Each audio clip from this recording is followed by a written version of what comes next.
What's up, guys? I'm back with another video. This is the fight against poverty, and today's title is a solution, an opportunity, and a reach for prosperity. And today is going to be a very special episode. We're going to talk about things going on in this country, good things. I might get a little emotional because it's just such a great thing, and it just gives people hope of prosperity, true prosperity, and we're going to talk about these tiny house villages for the homeless, and we're gonna dive right in. Hope you guys enjoy. Let's take a look at what I got. So, to latter, I'm gonna get my real pointer. To the latter point, 90% of Pallet's employees have once faced addiction, incarceration, or homelessness. Pallet offers these employees workforce and life skills training, which includes teaching them how to start a bank account or get an ID. Right now, we are heavily focused on the humanitarian crisis in front of us. King said we still will not stop until homelessness has ended in this country. So that's where we're focusing our attention for the time being.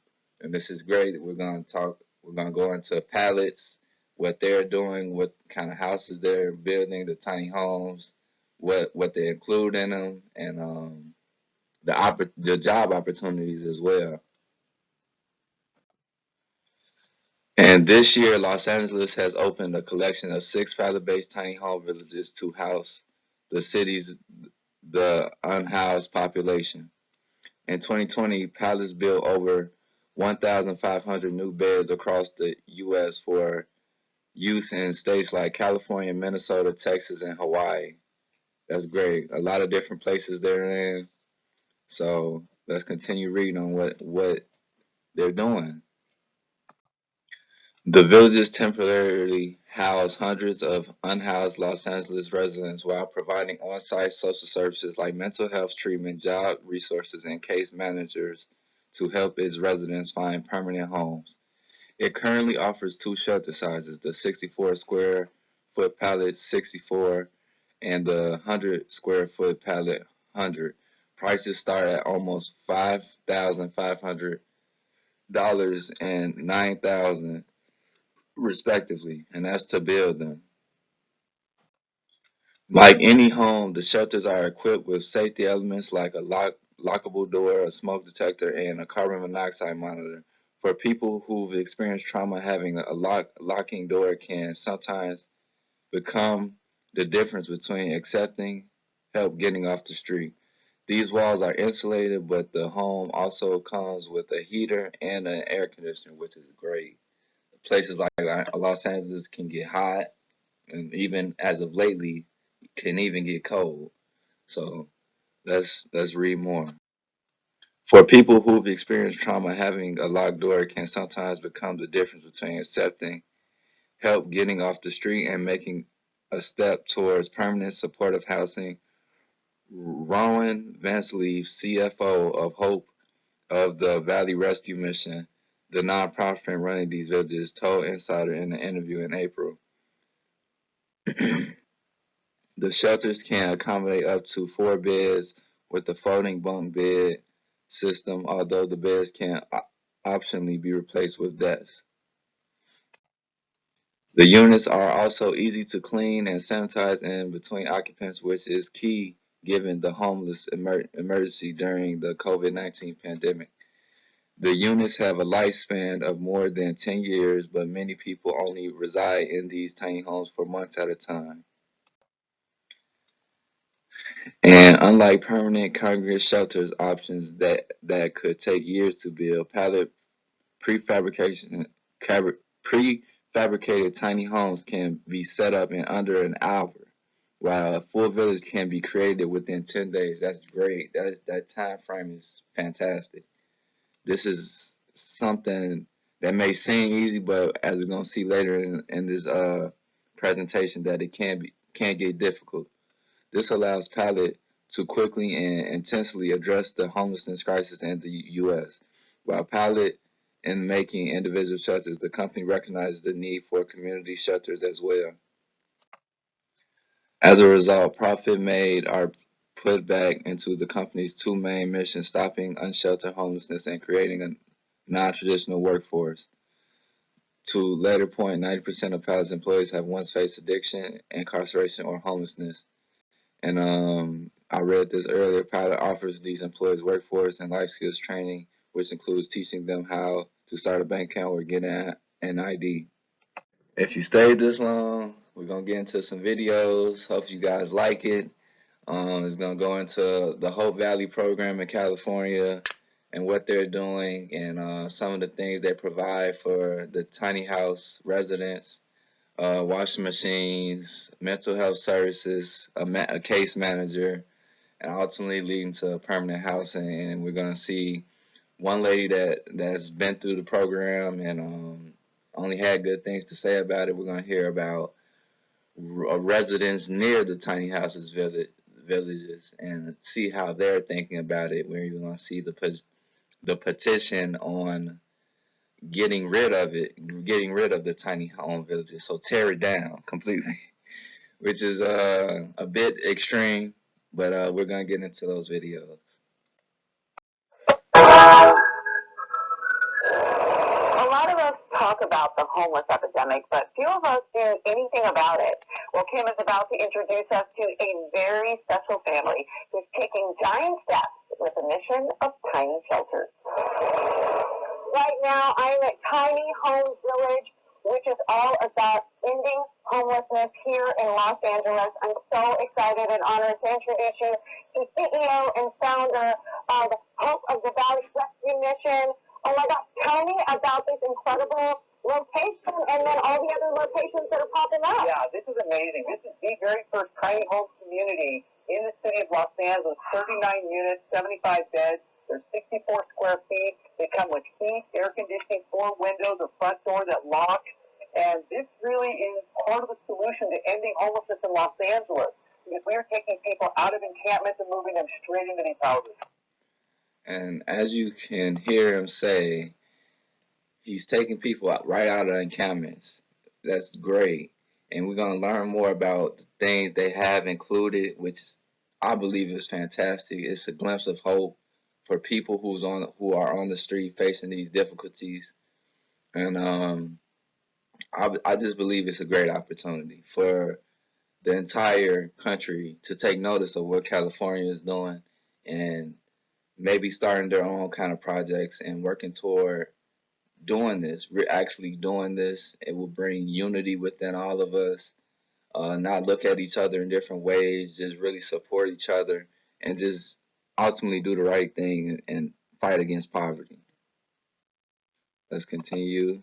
And not only that, but you're also supplying their furry friends with even a dog run over here. That's right. We care for people on both ends of the leash. I love that. We have 7 dogs that live here right now with their owners. Wow. And everybody that comes here, they have access to 3 meals a day, laundry facilities, case management, housing navigation, mental health services, substance abuse counseling. It is a one-stop shop to end homelessness. And it's not just this location, which is actually for single homelessness individuals, but the next location that you're building is more than double the size and for families. Yeah, I mean, it's a great public-private partnership with the city of Los Angeles.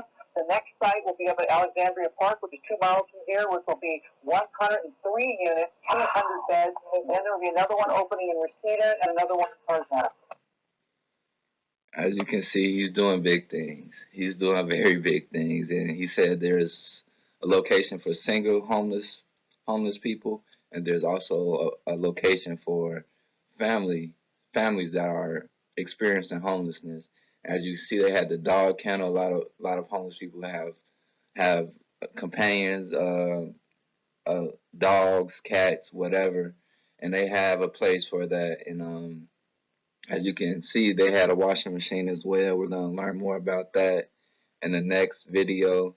But this is just great. Like we have to take a pause and give a clap for California and what they're doing is just fantastic. I took notice of it a few years ago, or at least last year, I would say, and I just found it amazing, and it's just something great. it's just something great. You can't not see that, and ask for something different. They're doing everything they can to fight poverty and homelessness and everything that comes with it. They have mental health services, everything that a person would need, a case manager, uh, all these things. They have it for these people, and we're gonna find out that they have meals. They get 3 meals a day, things that people really need each and every day. And and he says in one of the videos, it's giving people the chance to think forward instead of just surviving. So let's continue listening. Okay, and then on top of that, you guys team up not only with the city of Los Angeles, but so many other individual charities that are really helping to support your mission, right? And one of those people, two of those people happens to be husband and wife of Pop Drop. I'm going to check in with them. You guys watch this on your first date. This is Nikki and John Snyder, and now 10 years later, you're not only supporting this mission, but you're on a lot bigger mission. How did this all start? Well, you're right about that, Kim. This definitely started on our first date, which is an untraditional way to spend your first date. But, we weren't trying to impress each other, well, a little bit. But we were trying to figure out how we can help make an impact in the world, and we both shared that value.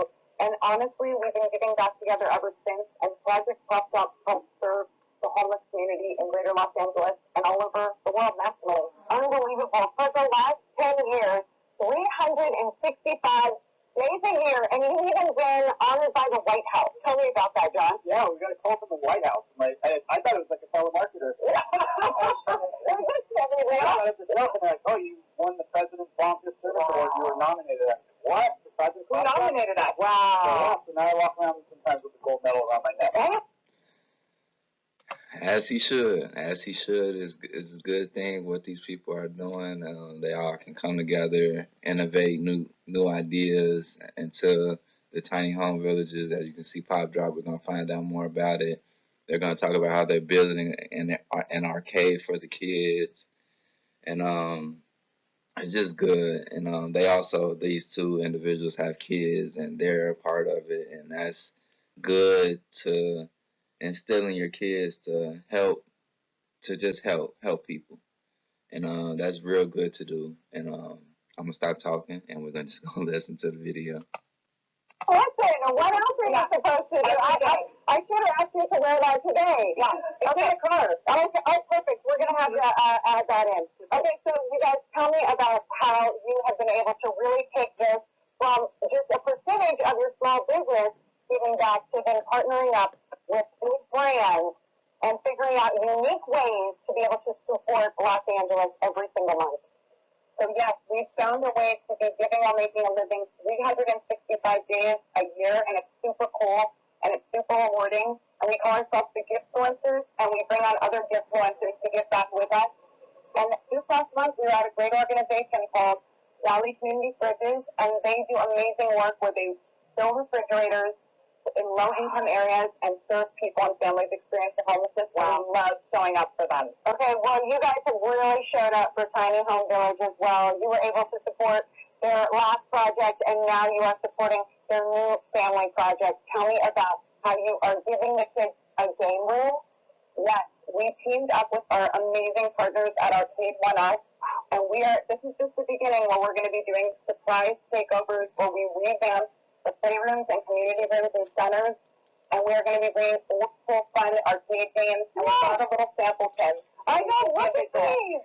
How cool is that? Yes, and you're giving these kids like a sense of normalcy and fun, right, in their everyday life now. Yes, they have to build memories, we're trying to help build memories and good times so they can feel a sense of camaraderie and they can feel a sense that somebody cares about them. Okay, well, you guys are really caring in a big way. It's not just the game room. They are giving back to the new Tiny Home Village, and they have 4 kids under the age of 7, by the way, who are here with us today. Yeah, it's just good. Just good. It feels good watching it. Even though people still have their own agendas in their head, but it's hard to really pick at this. It's hard to pick at this. It's just good. It's just a breath of fresh air for the country throughout this time through the pandemic, and it's just great. It's just great. I love it. I love it so much. This is why I did the video on it.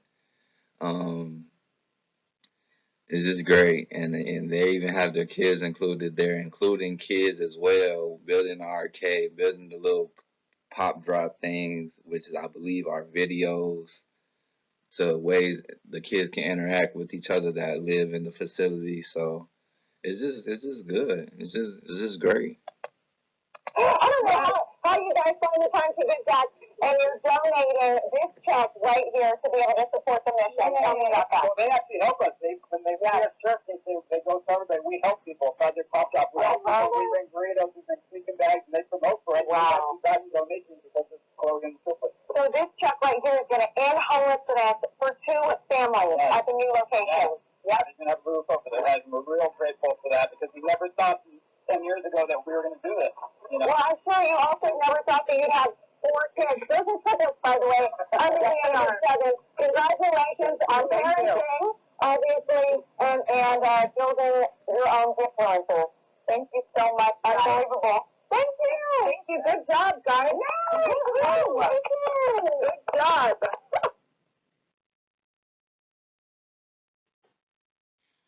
Yeah, it's just something to build toward the future. As you can see, they got the kids involved. I love to see that in this next video. Try to keep my composure, and because I just, you get real emotional when you see people doing good things, and you want to contribute as much as possible, and that's what I feel like I'm trying to do. Maybe do more in the future. Um, it's just good taking this information in. Um, let's go on to the next video. A different approach to helping Americans living on the streets find homes. For decades, in Los Angeles has struggled to confront its homeless crisis, but a new transitional housing project has the mayor hailing the program as the city's best hope for change. Vibrant tiny home villages have been popping up in neighborhoods around the city, offering shelter, security, and pathways to more permanent housing for those looking to get back on their feet. ABC's Will Carr reports.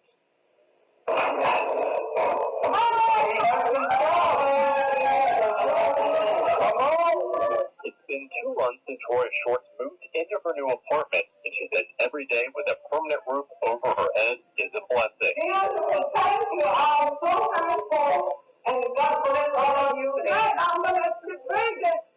Nice to you guys. Bed to sleep in, a kitchen table to eat on, a sofa to lay on. Just a short time ago, these were all basic living essentials that were out of reach for Roya. Last year, she found herself struggling to make ends meet amid the pandemic and a sudden loss of household income. She and her adult son were forced to move out of their Southern California home. To survive, they started living in her car. She didn't know where to turn. I said, what is she going to do? I was sitting for a whole year, living in it's very hard. You have to look for bathroom, you have to look for the showers, you have to look for food. It's hard. It's not easy. Roya eventually spoke with a social worker who told her about a new program offering homeless city dwellers a small, clean, air-conditioned space to stay temporarily. And it's good that people were notifying her. It's great that they noticed what was taking place in the city and they offered it to her. Because at the end of the day, it's up to the people to step out, admit I need help, which can be hard.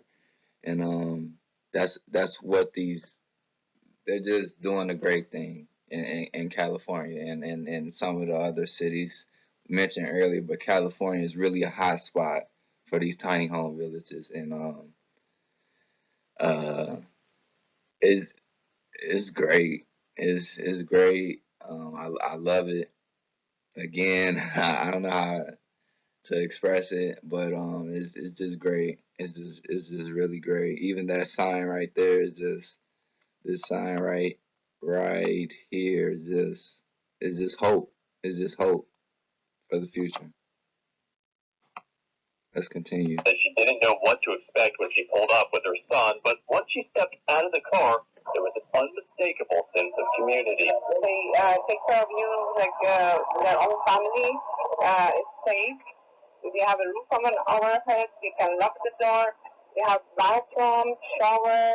Goya is one of hundreds of formerly homeless Angelenos who have flocked to the city's tiny village housing projects. The program launched this spring with just a single collection of 40 colorful homes in North Hollywood.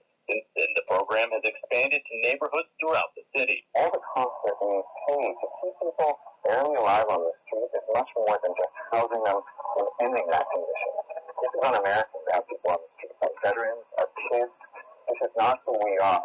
And Los Angeles is showing what happens when we step up. Each one of these homes is 64 square feet, and right now this is the largest tiny home community in the country. It's one of 6 here across Los Angeles, and they're planning to build more to try to combat the city's homeless crisis. And it's not just the homes. From laundry machines to meals on site, residents have access to a range of services. It's essentially a one-stop shop. Once the basics are taken care of, case managers help plan what comes next, including substance abuse counseling, mental health resources, job training, and housing navigation. The goal? To move anyone who stays here into a permanent home within a few months. We will not give up on you until we get you placed in the permanent housing. And Kraft is... And as you can hear, he said, we will not give up on you. And a lot of people need that. A lot of people need that. Just that fire, that desire to move you to a better place. It is really refreshing hearing somebody say that. Just to say I won't give up on you. Then, as you heard the lady say, I was treated like family as soon as I walked in. You know, they have meals, they have a laundry machine, they have bathroom, they have showers. It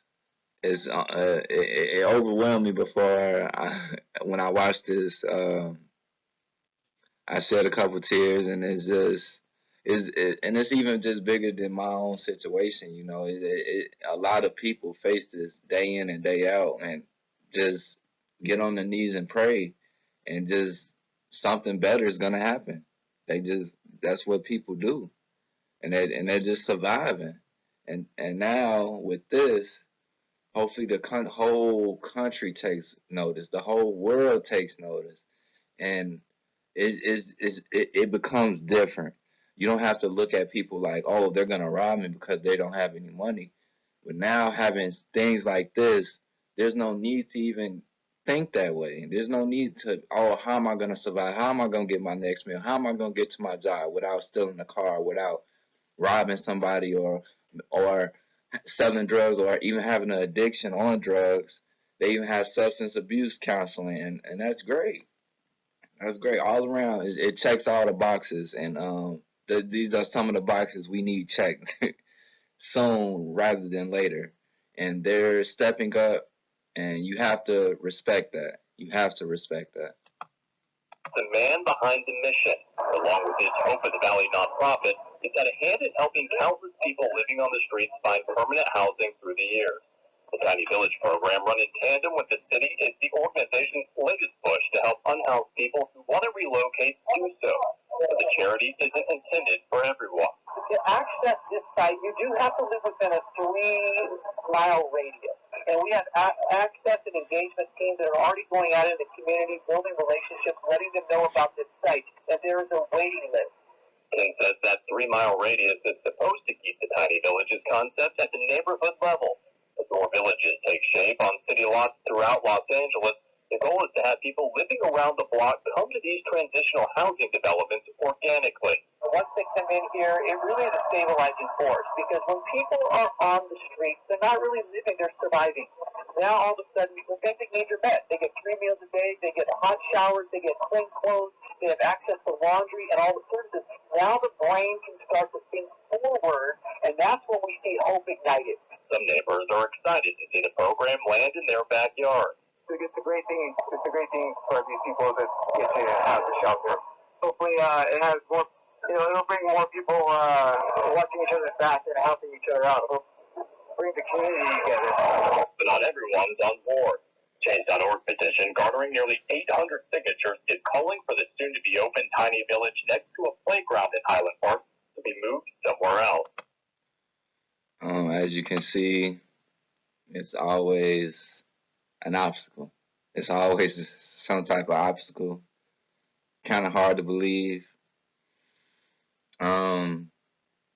You're going to hear one of the residents talk about how that's the only park and how it may bring crime into their neighborhoods and just real unwelcoming. Kind of bit segregation, which is not right. Maybe she watched it over what she said. That doesn't seem like a problem with them building the shelter. It seems like a problem with not having as many parks for the kids, rather than building homeless shelter to house people, to get them off the street so they don't even have that mind to be near or around where they're going to make a mistake based on their survival. So hopefully people start to realize slowly but surely that this is helping rather than anything else. It's helping before anything. So let's continue watching and see what they have to say. We don't have any issues with the tiny homes being built. It's just we don't have any parks like here, and that's a park that we would use. I mean, there are people in our neighborhood that are selling their houses. It's something that we've contemplated on doing. Some residents say they're worried the program will draw more homeless to the area, leading to spikes in crime and lower property values. What would you rather have, an encampment, or would you rather have a tiny home community? And I haven't had one person yet tell me I prefer an encampment, because on site we can bring the services people need to help end their homelessness. For Roya, those services have already made all the difference as she takes a new lease on life. They saved my life. They saved our life, and I fall in love with tiny homes. Hi everyone, George Stephanopoulos here. Thanks for checking out the ABC News. Yeah, as you can see, you gotta look at the data.